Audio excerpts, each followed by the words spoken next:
Run across the bridge to Rotherwood and tell Sir Ivanhoe that your master's about to get himself into trouble again.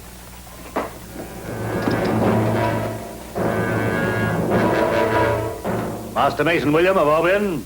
That's my business. What's yours? I'm Sergeant of the Guard to Lord Blackheath, Marshal of the armies of our sovereign liege, Prince John. You don't say now. And what would the Marshal of the armies of your sovereign liege, Prince John, be wanting with me? In spite of your insolence, you're known to be one of the finest masons in the country.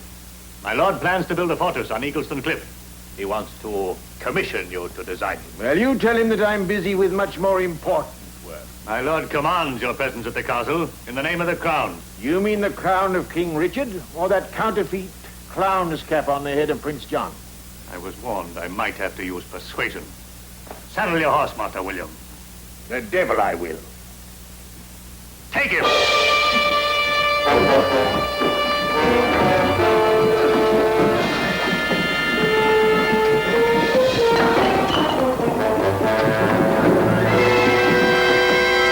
Hold! A dead mason can't build a fortress. That's using your head, Sergeant. You haven't a chance, Master William. Come out peacefully and we'll do you no harm. You earn your pay, Sergeant. If you want me, you come and get me. Enough of this. Bring torches. Set fire to his house. Hold! Ivanhoe. Why do you put this free man's house to the torch? This mason has refused to attend Lord Blackheath. Well, that's his right. If this is a sample of Lord Blackheath's hospitality, I can't say that I blame him for refusing it. As you wish, my lord. I shall report your answer to Lord Blackheath. I warn you, he has ways to deal with your kind.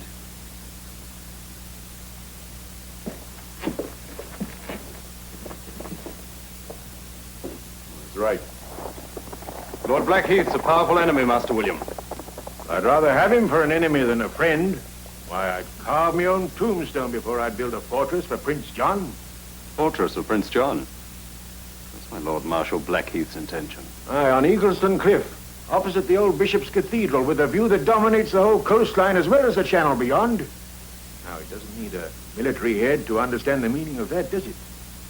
Prince John's building a fortress on the coast. He intends to stop King Richard even landing. Then it is true. The Black Devil's planning to crown himself in King Richard's place. Your troubles have only just begun, Master William. You can't fight Prince John and the Marshal of his armies alone. Well, the worst he can do is hang me. And a dead man can't build him his fortress, can he? Yes, but you're not the only Mason, Master William. Now, if we're going to stop him, we're going to need the help of every Freemason in the Shire. We must ride to the Guildhall of Freemasons now, before Blackheath can reach them.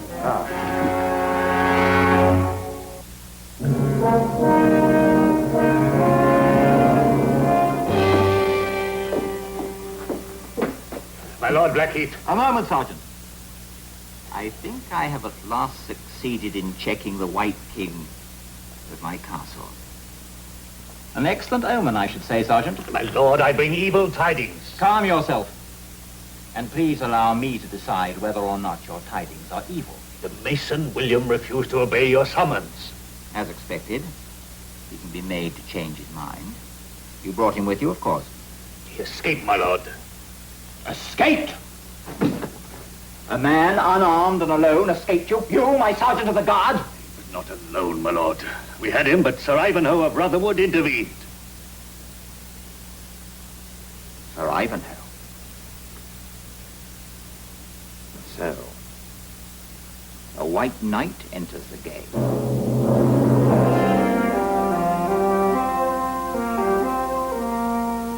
And I have a further request to make, that we invite Sir Ivanhoe of Rotherwood and his squire to share these proceedings. It is contrary to our practice to open our proceedings to strangers, not wishing any disrespect to the noble knight of Rotherwood, of course. I think in this instance, knowing the knight by reputation, we may consider ourselves honored. If Master William chooses to flout the authority of the crown, that is his privilege. But he cannot expect us to involve the entire guild. We owe our very charter to Prince John. But don't we owe something more to King Richard? This fortress is the first of a ring of fortifications to prevent Richard from returning to his land and people. We can stop Prince John here before he begins. Master William has set the example, but he cannot stand alone. Lord Blackheath. Sir Ivanhoe, this is an unexpected pleasure. Master Hugh, my sergeant has reported to me that one of your masons, a certain Master William, has refused the Crown Commission. He said that he's otherwise employed. Is that true? But surely, if the mason does not wish to undertake the work, his reasons could not interest His Highness. On the contrary, if Master William is not otherwise employed, as he said, Prince John might look upon his refusal as treason. I see no reason to doubt the word of a man like Master William. If he has made such a claim, I am sure he has good and sufficient cause. Then if you think he has good and sufficient cause, let me ask you, are you free to accept this commission? I am not free at the moment, no. You? I'm too busy. Perhaps you? I'm busy too, my lord. Tell me, are there any master masons in your guild who are not employed? Unfortunately, it would seem that all of the guild is occupied, my lord. I find that most remarkable. Perhaps you could prove it by showing me the records of your guild. Well, you see, the fact is the records of the guild are forbidden to all but the wardens so delegated. You work under royal charter. Your records are not forbidden to Prince John. Oh, I see no reason why I should conceal my mission here, Master Hugh. Sir Ivanhoe, your fortunes must have undergone a miraculous change for you to be able to employ the whole guild of Freemasons. The fact is, my lord, I'm only acting as agent on behalf of our Lord Bishop. You see, for years he's been dreaming of an addition to the cathedral. The bishop, he's as poor as a proverbial church mouse. Nevertheless, he plans to build a cathedral college and library, a tower of enlightenment, overlooking Eagleston Cliff. Eagleston Cliff. I see. I warn you, Prince John will return within the week. If I find any of you not gainfully employed, I'll charge you with treason, and I'll hang the lot of you.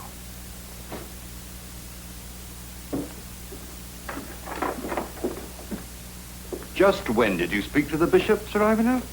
I haven't spoken to him yet. We're on our way to tell him now. Gentlemen.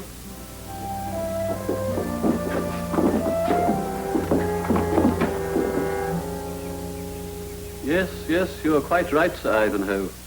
It does seem a pity that this cathedral's peaceful view of the sea should be marred by an armed fortress on Eagleston Cliff. Oh, so we were discussing the possibility that the Guild of Freemasons, instead of a fortress, might build a college and a library under the cathedral.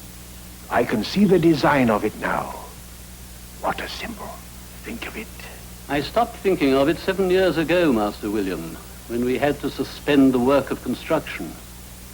We'd laid the foundations, paved it, and then we couldn't find the funds to complete it. Well, I think the funds could be found for the kind of tower I have in mind. The kind of tower you have in mind, Sir Ivanhoe, would have to be large enough, I'm sure, to dominate any tower that Prince John might build on Eagleston Cliff. Well, a symbol of the spirit should dominate the symbol of tyranny. And being cathedral property, no temporal authority, like Prince John or Lord Blackheath, could interfere. That idea had occurred to me, my lord. Oh. But where are we to find the money, Sir Ivanhoe? King Richard has a few friends with a wealth of gold, and a wealth of friends with a few farthings. No, we shall dispatch a messenger to the guild merchants of the free cities to the north. They will supply the gold. Or Girth will spread the word to the manors and the villages. They will supply the silver and the copper. With your blessing, my lord, we shall raise the funds, and within the week. You have my blessing, Sir Ivanhoe. Thank you, my lord bishop. Within the week. Within the week, Prince John will have read the records, and then we shall all be swinging by our necks.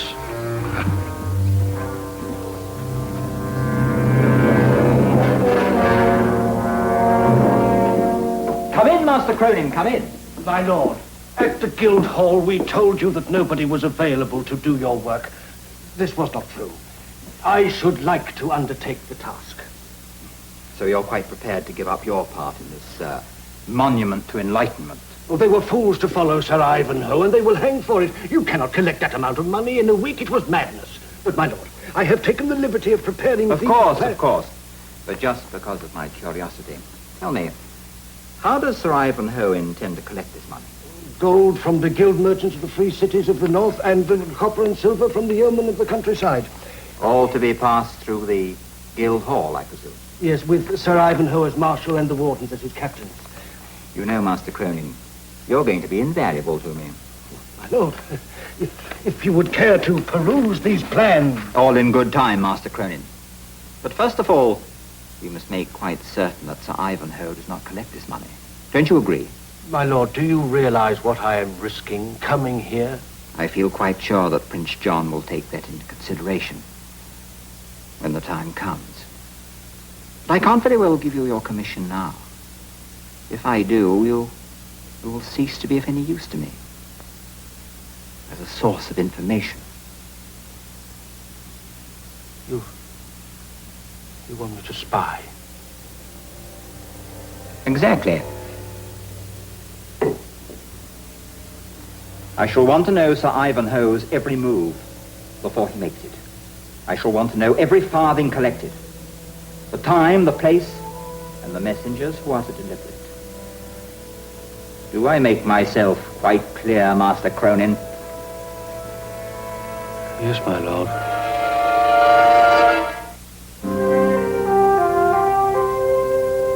Here we are with less than half the gold we expected from the countryside, and Prince John arrives tomorrow. By nightfall, we shall all be hanging in the square. The situation's serious. If the gold from the northern cities doesn't arrive... Lord Blackheath seems very sure that it won't. He's been boasting that if it ever does, he'll parade through the city streets in a fool's cap. It will arrive. I stake my life on it. But when? It should be here now. It was never planned to arrive till early tomorrow. It's too big a risk to take to have that amount of gold lying waiting to be discovered. And those who are bringing it, do they realize that Lord Blackheath knows every move that we make? That he has guards patrolling all the roads? Sentries surrounding the guild hall and the cathedral? They don't. We didn't realize it ourselves when the plans were made. Did you think that you could bring a shipment of gold into town right up to the guild hall, just as if it were a shipment of stone? No. Why not? Master Cronin, you've got it. We ride out to meet them. Then we stop at the quarry and cover the gold with blocks of stone. I'll warn Master William to expect a shipment of stone at his yard. Of course. And then from Master William's yard, the gold can be carried across the blacksmith's roof to the guild hall. Yeah, so we've no time to lose. Master Cronin, you deserve the thanks of every member of the Freemasons Guild.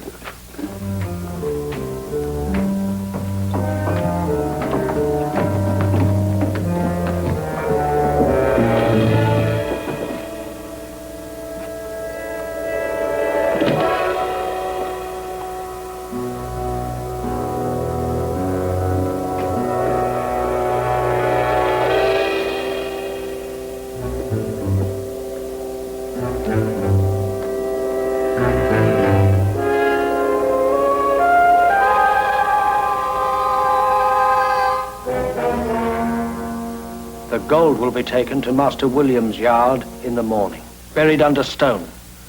Then it will be taken over the roofs to the Guildhall, and their chapel bell will peal out the news. Sergeant, place a double guard at Master William's at dawn. We have good news for Prince John when he returns. My lord, now that my duty is done, may we discuss the building of the fortress?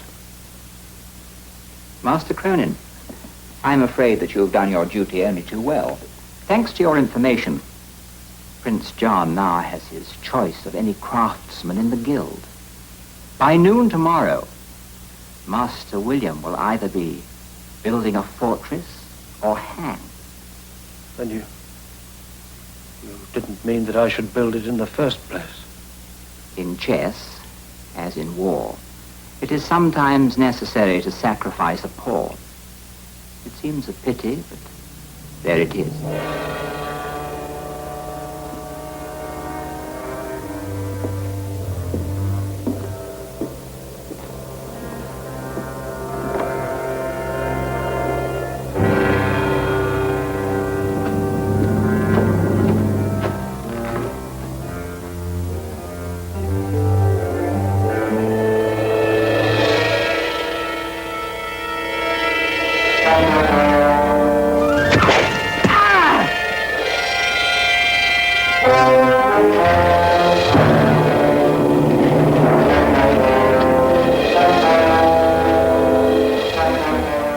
Hang on. You must tell Sir Ivanhoe. Warn him. What's wrong? They're waiting for him at Master William's yard. Who's waiting for him? Lord Blackheath and his men. Blackheath. I'll send someone to look after you.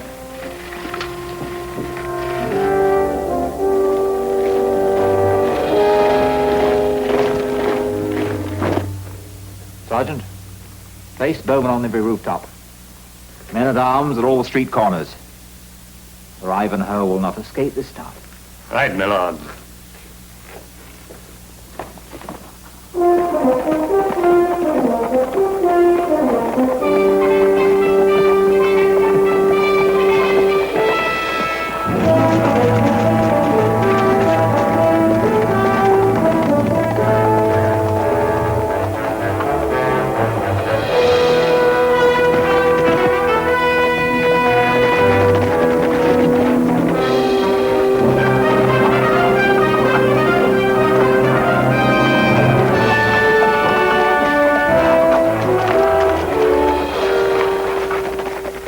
Blackheath and his men are waiting for you at Master William's. Cronin told them. You must take the gold. Me? But how? Hey, you with the cart!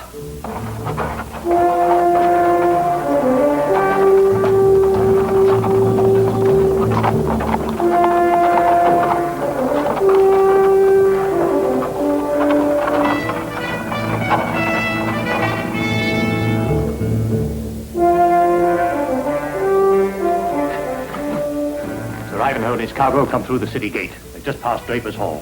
Good. We're ready for them. Take up your positions.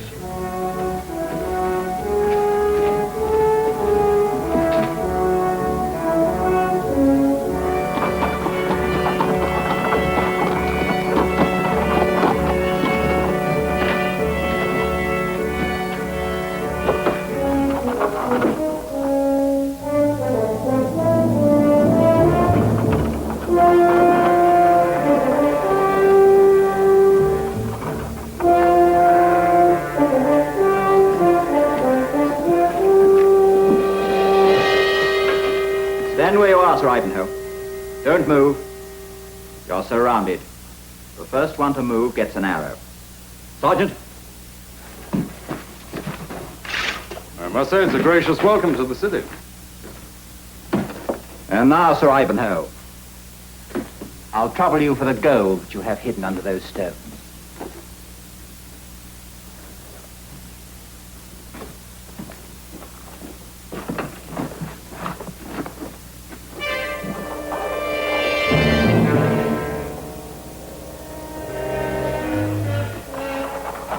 There's a name for this, Lord Blackheath. Robbery. There's a name for your behavior, too, Sir Ivanhoe. Treason.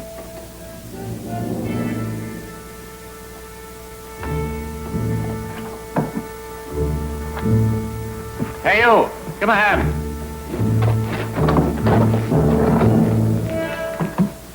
The door should be safe soon now. Girth just passed.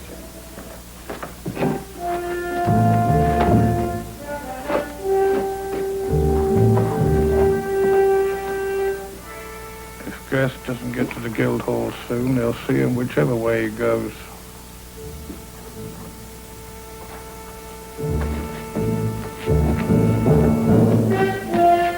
Nothing but stone, my lord. Oh, I told you it was nothing but stone. Just keep them busy.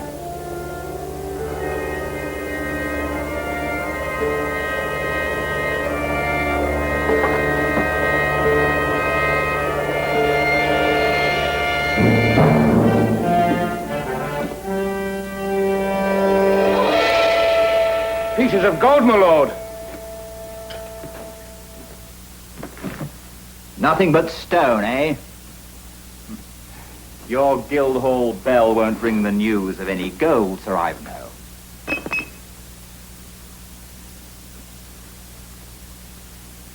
A chisel.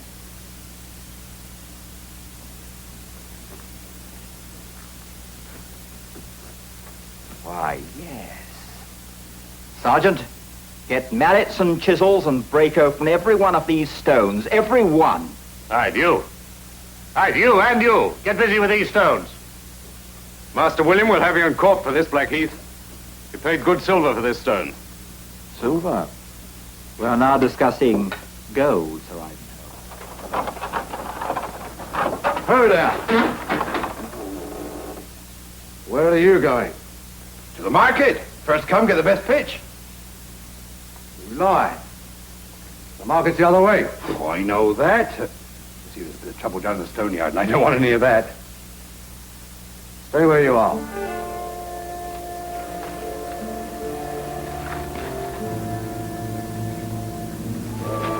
What's this?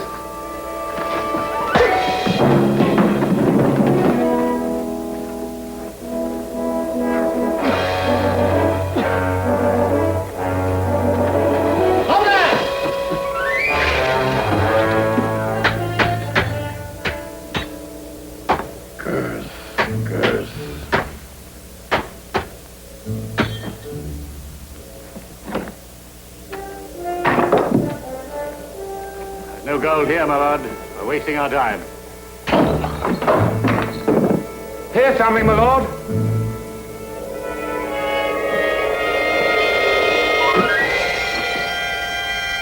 A fool's cap.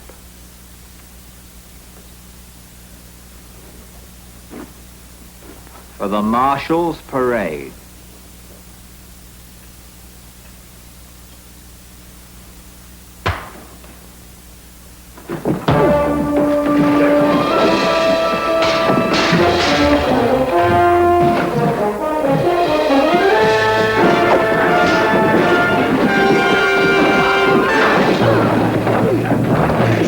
Sergeant, call them all, Sergeant.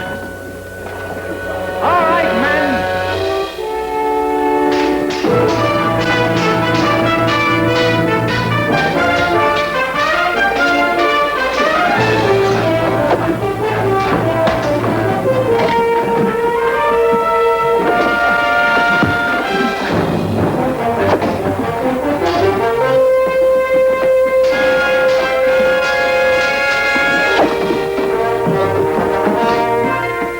See anybody?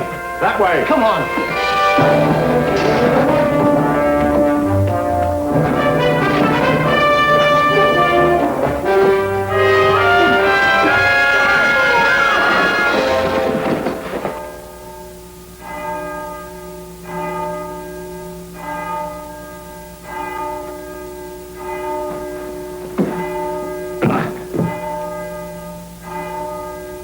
Your cap for the parade, my Lord Marshal.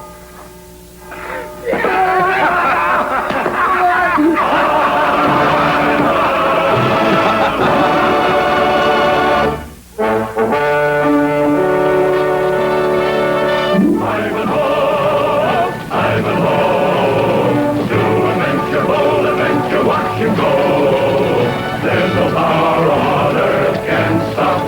begun. With bar and girth, he'll fight till freedom's won. Ivanhoe, Ivanhoe, he's a friend who will defend the people know. He'll strike with speed of lightning, bold and brave and gay. In justice he is fighting to win a better day.